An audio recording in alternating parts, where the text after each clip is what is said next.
जी है दोस्तों, मैं स्वागत हूँ अपने YouTube चैनल पे।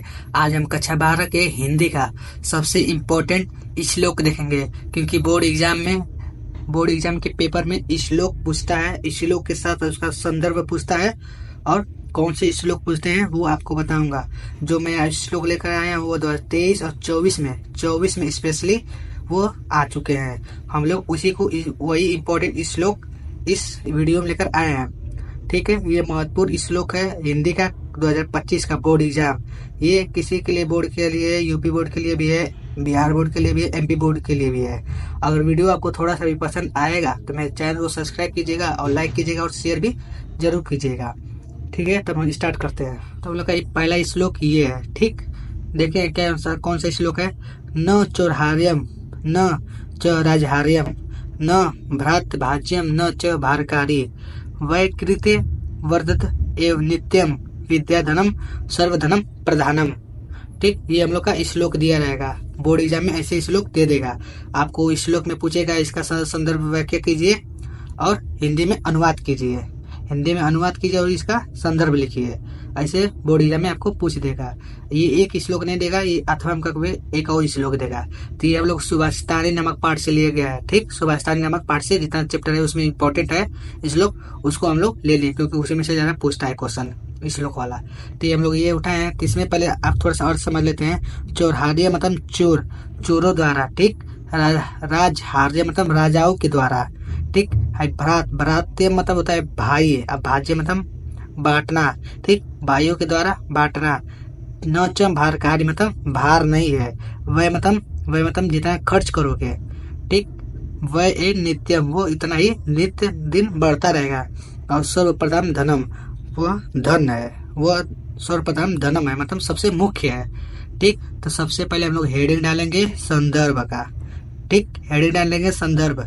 ठीक, संदर्भ में हम क्या लिखेंगे। संदर्भ काली पेन से हेडिंग डालेगा, फिर ब्लू पेन उठाइएगा, आपको लिखना है ये श्लोक। ठीक, ये श्लोक। अब ब्लैक पेन उठाइएगा, संस्कृत दीर्घदर्शिका से।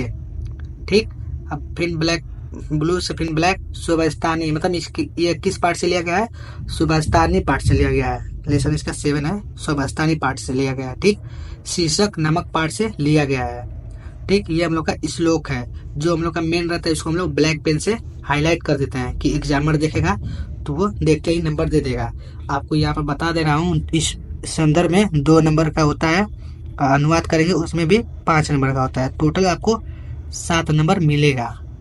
इस श्लोक को सॉल्व करेंगे, आंसर देंगे और श्लोक अनुवाद करेंगे और संदर्भ लिखेंगे। तो ठीक, मतलब यह श्लोक संस्कृत दीर्घदर्शिका के सुभाषितानी शीर्षक नंबर पाठ से अवतरित है या लिया गया है। ठीक, अब इसका हम लोग अनुवाद देखते हैं।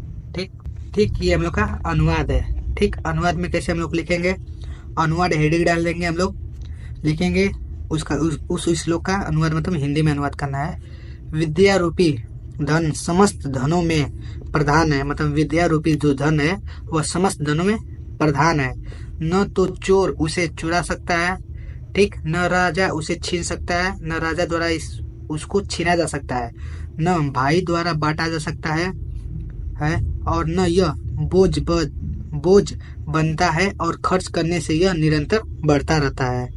ठीक, विद्या एक ऐसी साधन है जिसे विद्या रूपी धन समस्त धनों में प्रधान है। ठीक, न तो चोर इसे चुरा सकते हैं, न राजा द्वारा छीना जा सकता है, न भाई द्वारा बांटा जा सकता है और न यह बोझ है बनता है और यह खर्च करने से निरंतर बढ़ता रहता है। ठीक, ये हम लोग का हिंदी में अनुवाद था। अब हम लोग दूसरे श्लोक पे चलते हैं, सेकंड वाले।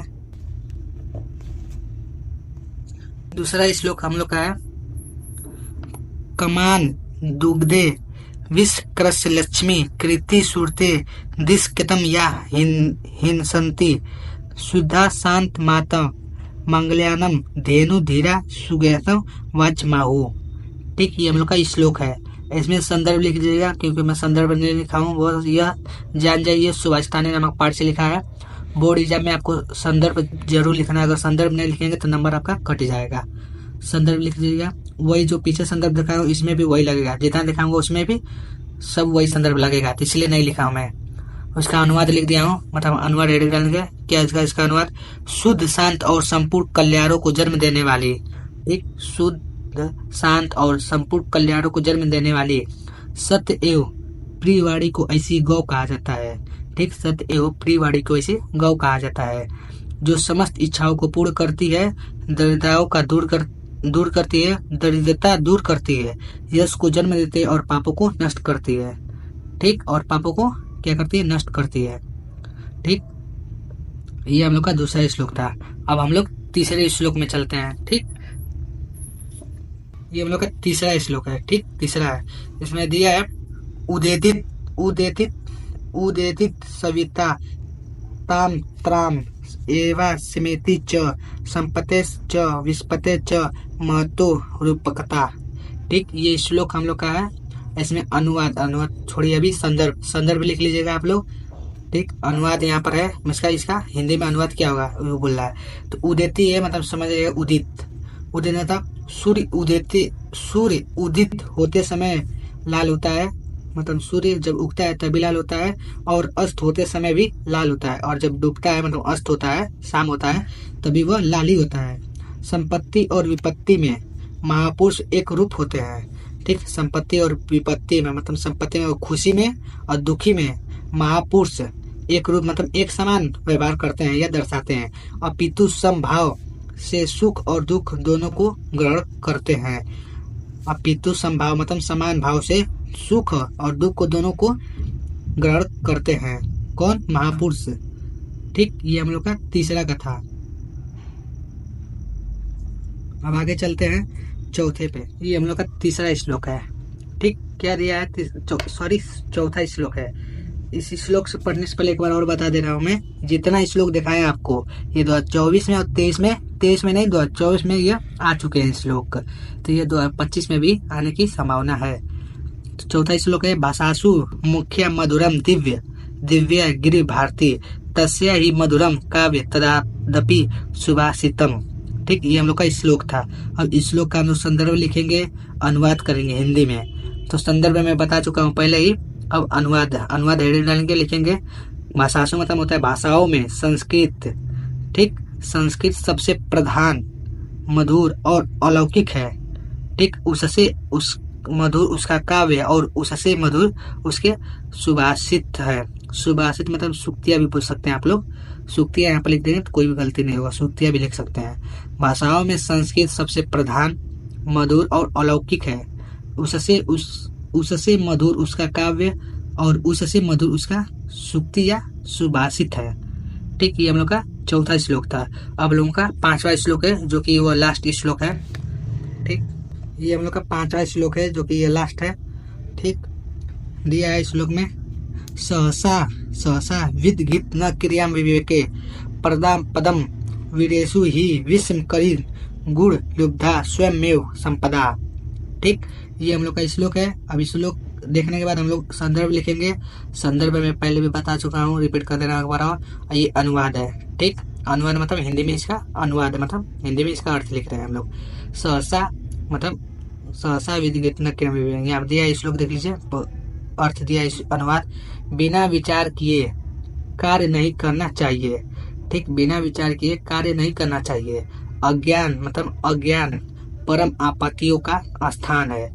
निश्चय ही विचार कर कार्य करने वाले व्यक्ति को गुणों की लोभी संपत्तियां स्वयं वर्णन करती हैं। ठीक, एक बार रिपीट करते हैं। बिना विचार किए कार्य नहीं करना चाहिए। अज्ञान परम आपत्तियों का स्थान है। निश्चय ही विचार कर कार्य करने वाले व्यक्तियों को गुणों की लोभी संपत्तियां स्वयं वर्णन करती हैं। ठीक, ये हम लोग का पांचवा श्लोक था। ये जितना श्लोक बताए हैं 2024 में आ चुके हैं, और एक आध बार भी पिछले साल भी आ चुके हैं। अगर वीडियो आपको थोड़ा सा भी पसंद आया होगा तो मेरे चैनल को सब्सक्राइब कीजिएगा और लाइक कीजिएगा। Thank for watching.